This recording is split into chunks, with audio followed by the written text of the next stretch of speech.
Hello everyone. In today's video, I am going to discuss how you can find the domain of a function. तो start करते हैं. Let's take our first question. Our first question is find the domain of the real valued function f defined as fx equal to 1 upon square root of greatest integer of x. This is square minus greatest integer of x minus 6. So here this bracket, basically this is equal to, this represent greatest integer function. This represent greatest integer function. ठीक है. अब हम यहाँ पे इसका domain चलिए find out करते हैं. डोमेन कैसे फाइंड आउट करेंगे हम? तो ये जो हमारा फंक्शन गिवन है, यहाँ पे ये जो क्वांटिटी स्क्वायर रूट में गिवन है, तो स्क्वायर रूट में गिवन है, तो means F is defined when, F defined हमारा कब होगा? जब हमारी ये वैल्यू स्ट्रिक्टली ग्रेटर देन 0 होनी चाहिए, क्योंकि ये 1 के नीचे है. ठीक है. तो इससे हम लिखेंगे F is defined when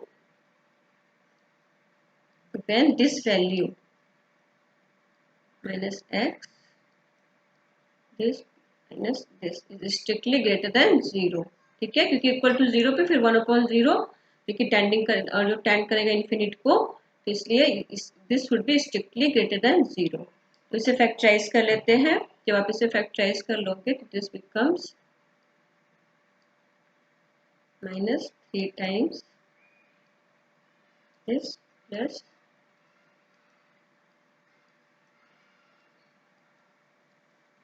this implies this minus 3, तो दूसरे ब्रैकेट में हमारा हो जाएगा this plus 2. This is strictly greater then 0. अब ये क्वांटिटी हमारी कब ग्रेटर देन 0 होगी? या तो इन दो इसकी वैल्यू दोनों की वैल्यू नेगेटिव हो तो ग्रेटर देन 0 होगी, अदरवाइज या दोनों पॉजिटिव होंगे तब वैल्यू 0 होगी. Means this implies either this minus 3 is strictly greater than 0 and this plus 2 is also strictly greater than 0, और या तो दोनों लेस देन 0 होंगे या दोनों ग्रेटर देन 0 होंगे, तभी हमारी value strictly greater then 0 possible है. या दोनों हमारे क्या होंगे? पॉजिटिव होंगे. And this. ठीक है. तो अब इस केस में दोनों स्ट्रिक्टली लेस देन 0 मीन्स ये कंडीशन हमारी इंप्लाई कर देगी कि हमारा greatest integer function of x would be strictly less than -2, क्योंकि -2 से लेस है तो ऑटोमेटिकली 3 से लेस होगा ही होगा. और this condition implies mod of greatest integer function of x should be strictly greater than 3, क्योंकि 3 से ग्रेटर है तो 2 से ऑटोमेटिकली ग्रेटर होगा ही होगा -2 से. तो हमारा ये हो गया. ये दोनों कंडीशंस ने मैं ये इम्प्लाई कर दिया. पहली कंडीशन से हमें ये मिला कि हमारी greatest integer of x should be strictly less than -2, और दूसरी कंडीशन से आपको ये मिला कि हमारा greatest integer function of x should be strictly greater than 3. अब हम ये x की वैल्यू फाइंड आउट करते हैं जिसके लिए ये कंडीशन सेटिस्फाई होगी. तो x की greatest integer function of strictly less than -2 होने के लिए now fx is defined when, हमें कंडीशन क्या मिल गई? ये तभी डिफाइंड होगा जब हमारा ये दो कंडीशन सेटिस्फाई होंगे. This is strictly less than 2 और greatest integer function of this is strictly greater than 3. ठीक है. तो अब अब ये स्ट्रिक्टली लेस देन -2 कब होगा? जैसे आप ये देख लो, ये हमारा रियल लाइन है. ठीक है. ये हमने ले लिया 0, -1, -2, -3 लाइक दिस. इस तरीके से यहाँ पे 1, 2, 3, 4 लाइक दिस. तो अब यहाँ पे -2, जब जितने भी सारे पॉइंट्स हैं जो -2 के इधर है, -2 से लेस है, उनका ग्रेटेस्ट इंटीजर फंक्शन आप कैलकुलेट करोगे तो वो जो होगा ऑलवेज लेस देन -2 होगा। तो हमारा ये जो कंडीशन है ये इम्प्लाई कर देगा x belong to this interval.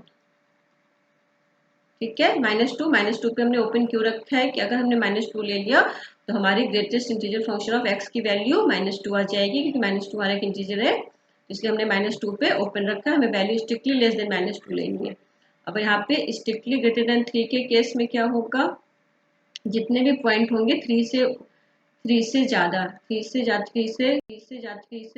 Greatest integer function of x would be strictly greater than 3 when x belong to this close interval 4 to infinite. अभी देखो 4 के बाद के जितने भी पॉइंट्स होंगे, ठीक है, जितने भी पॉइंट्स होंगे आप उनका ग्रेटेस्ट इंटीजर फंक्शंस निकालोगे तो वो 3 से सारे ग्रेटर होंगे। तो इस केस में तो हमारा f कब डिफाइंड होगा, f is defined when x belongs to -इंफिनिटी -2 यूनियन 4 पे हमने क्लोज लिया, ठीक है।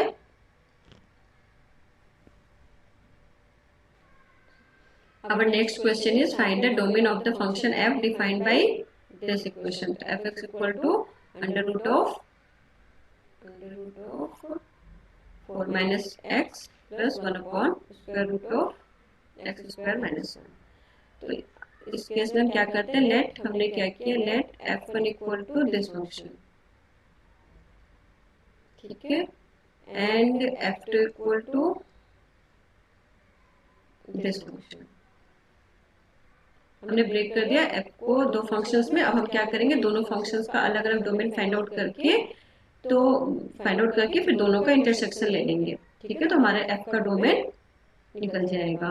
तो f1 का डोमेन कैसे निकालेंगे, तो ये कब डिफाइंड होगा, f1 इज डिफाइंड व्हेन, कब डिफाइंड होगा ये, जब हमारा ये जो क्वांटिटी है 4 minus x should be greater or equal to 0, ठीक है, means x should be lesser or equal to 4.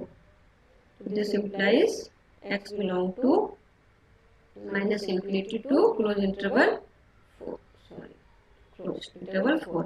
x हमारा किस इंटरवल में लाई करेगा, इस इंटरवल में लाई करेगा, ठीक है। और अब f2 हमारा कब डिफाइन होगा, f2 will be defined when this value, now the domain of f2 domain of f2 कब कैसे कैलकुलेट करेंगे, f2 will be defined when this value should be strictly greater than 0, equal नहीं ले सकते क्योंकि 1/0 फिर अनडिफाइंड हो जाएगा हमारा, and x minus 1 and x plus 1 factorise कर दिया हमने, this should be greater than 0, this should be greater than 0, this implies x must be greater than 1 or x must be less than -1, ठीक है। तो इस केस में हमारा x belong करेगा, this implies x belong to this interval -infinity to -1 union 1 to infinity, ठीक है। तो ये तो हो गया f1 का डोमेन और f2 का डोमेन। अब हम दोनों का कॉमन डोमेन फाइंड आउट कर देते हैं, तो वो हमारा किसका डोमेन हो जाएगा, f का डोमेन हो जाएगा। तो अब दोनों का हमें कॉमन डोमेन फाइंड आउट करना है, तो आप सिंपली आप देखो, आप हमने क्या किया, रियल लाइन ड्रॉ कर ली। तो ये 0 1 2 3 4 5 6, यहाँ पे हमने ले लिया -1 -2 -3 -4 एंड -5, ठीक है। तो पहला हमारे f1 का क्या डोमेन था, -infinity to 4, means -infinity to 4 यानी कि 4 को इंक्लूड करके, ठीक है, जितने भी पॉइंट होंगे इधर के सारे, ये हमारे हो गए f1 के डोमेन, ठीक है, ये हो गया हमारे f1 के डोमेन। और f2 का डोमेन -infinity to पहले 1, ठीक है, 1 को ओपन रखना है, फिर ये पॉइंट्स छोड़ करके फिर 1 से हमने स्टार्ट करके 1 टू इधर के सारे पॉइंट्स। अब दोनों में कॉमन डोमेन हमारा क्या है, कॉमन डोमेन अब देखो, तो डोमेन ऑफ f हमारा क्या हो जाएगा, डोमेन ऑफ f, तो दोनों में कॉमन पोर्शन, तो हमारा पहले कॉमन पोर्शन क्या है हमारा, -infinity to -1, दोनों में आपका लाई कर रहा, तो डोमेन ऑफ f हो जाएगा हमारा all those points that x belongs to आपका फर्स्ट -infinity to -1, ठीक है, यूनियन। अब को दूसरा कॉमन, ये पोर्शन तो है नहीं दोनों में कॉमन, अब यहाँ से कॉमन है आपको 1 से लेके 4 तक वाला इंटरवल जो है हमारा कॉमन है, तो यूनियन ये 1 पे ओपन हो जाएगा और 4 पे क्लोज, ठीक है। तो दोनों का हमने कॉमन पार्ट जो है वो लिख लेना है कि हमारा डोमेन ऑफ एफ क्या हो गया, दिस इंटरवल, ठीक है। Okay, that's all for today. If you like the videos, please do subscribe to my channel and share with your friends also, and press the bell icon button also, so that you can get the notification of new videos. Okay, thank you, bye.